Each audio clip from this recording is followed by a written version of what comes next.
two pipes are the cold, and then those two are the hot, and they were sticking up right here, so they had to be pushed down and then soldered together to bring lines up back further. So as I excavated this hole, sucked it out, I've got all of the sand dirt that I'm going to be dumping down to support underneath it, and then I'll be putting some plastic down, and then I can pour the concrete.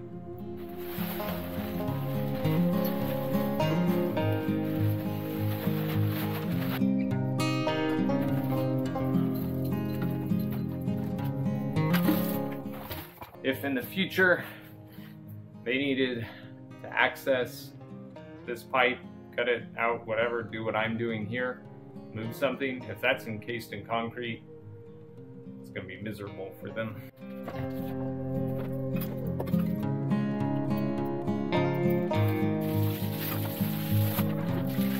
We are laying out our valves, and just wanted to point out measurements on these.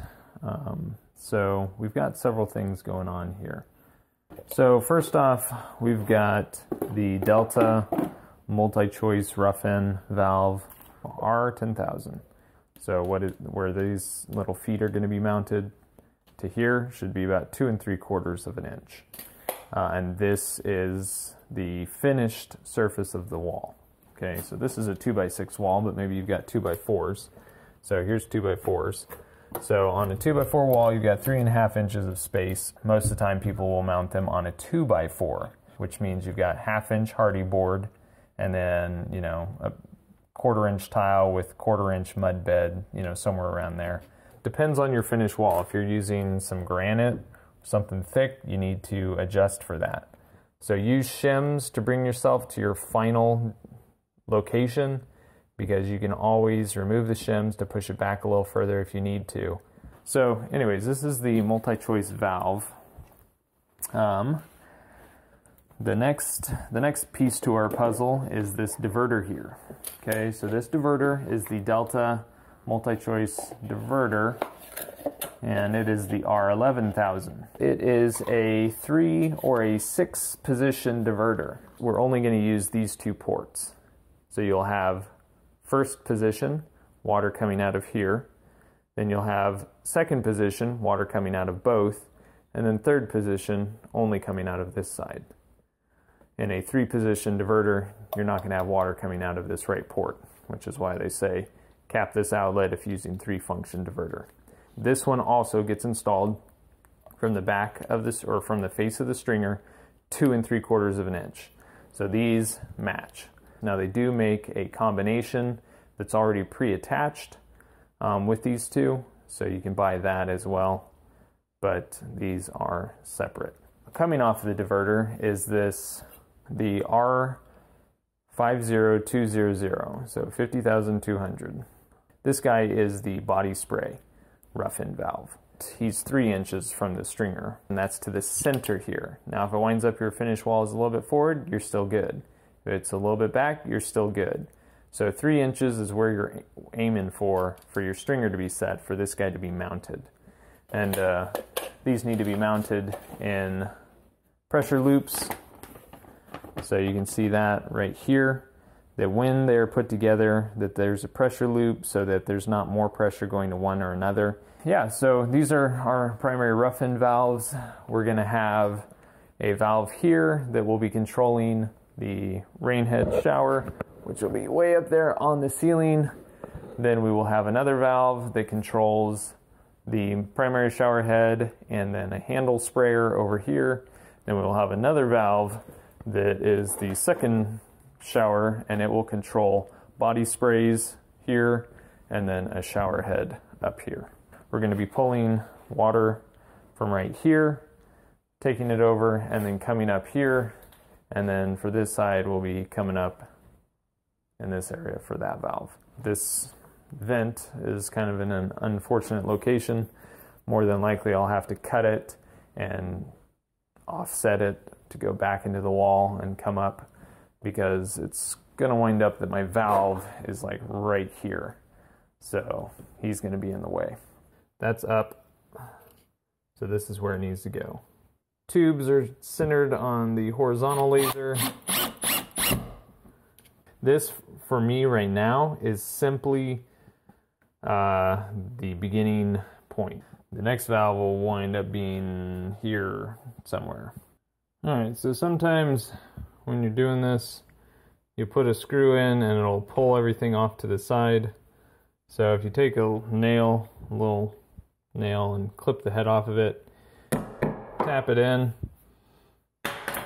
then you can reposition and screw on top of it and get it over to the spot where you wanted. We're going to go just slightly to the right of it. So right here we have the Delta R3500. These have 4-inch offset handles, 1/2-inch female threads in the base of them. You can't just solder directly to them. So I've got copper, and then going from copper to PEX.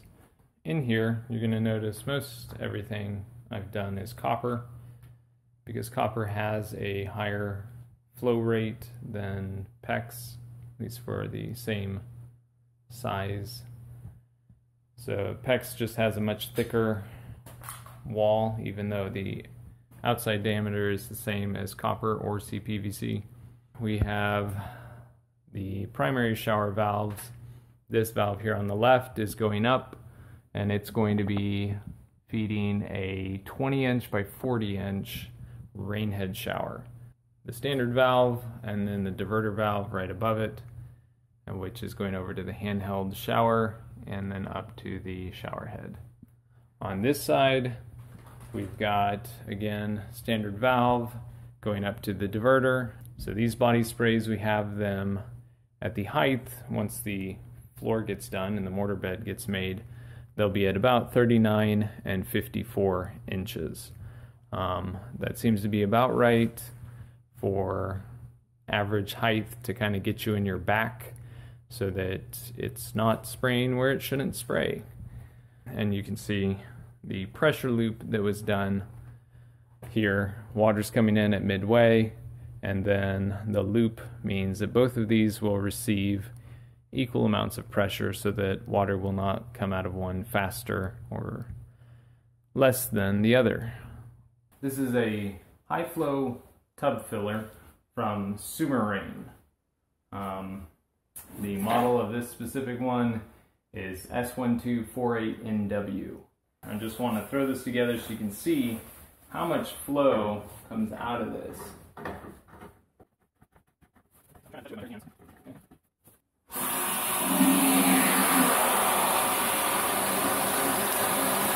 Water that is. There's gonna leak back there. That's just with cold on. If they're on hot too, I mean it's a lot of water. I want to show you the valve here. It's like your standard two-handle faucet.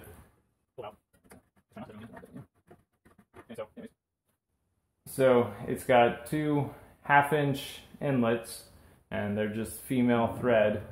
So I've got two unions here and just taking copper to it. Now if you only have PEX, 1/2-inch PEX, then you're going to get a reduced flow rate because 1/2-inch PEX can't flow as fast as 1/2-inch copper. Yeah, so anyways, it's a pretty simple install. The depth on the handle set, you've got to make sure you get it within their little, basically it's like a 3/16 of an inch window. So you got to know what materials you've got to set it back to the correct depth.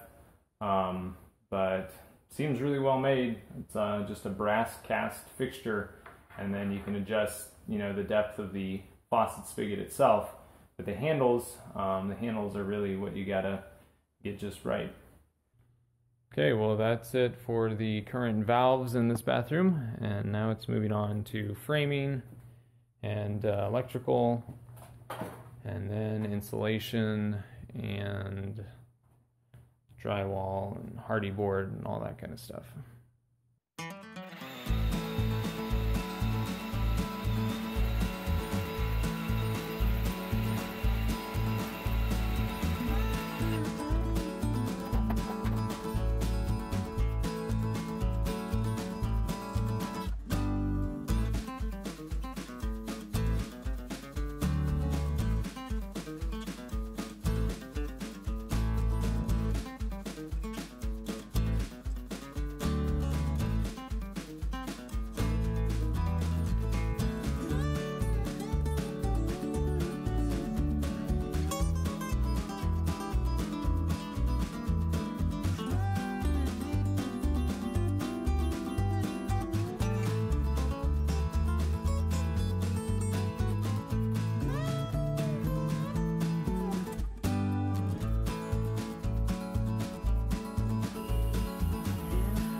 Tile layout takes a little bit of time to figure out exactly where everything's going to fall, but it's very important.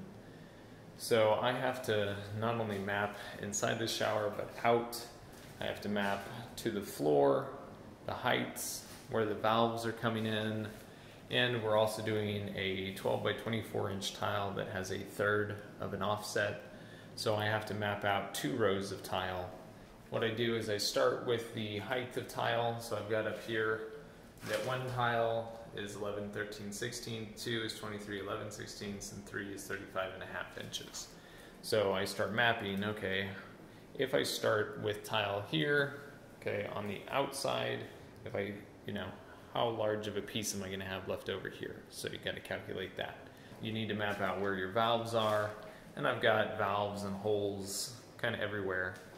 And then I've also got these cubbies, so if I have a piece of tile that stops like right here, that means I'd have just a little tiny sliver, and that's not gonna work. So I had to do a lot of back and forth, up and down. I've got marks on my wall as far as where I was trying to adjust to so that my piece would fall either in the middle or else right up here at the top. So I dropped it down about 1.5 inches to get kind of centered there. So my piece at the top would be around 4 inches. And that makes the bottom piece about 6.5 inches. And anyways, it just is the best compromise for the size of the tile here, and where they're gonna stop here. My tile will actually stop right there. So I'm just barely at the limit. I got out the trim piece to see where will the trim piece cover to. And so I'm gonna have to cut the next tile to kind of curve right here in order to cover that. Do your layout and think about it all. Laser is definitely helpful for doing layout, but you can do it with a level and just a piece of tile. Now, proof in the pudding is when this is all done. All right, super nice to see the fixtures in place. Just have to finish the floor before I can turn things on. Okay, so we're getting there. Got the vanity in and the countertop. Got the quartz down. Threshold in place. The last bits of tile are going in. Almost there.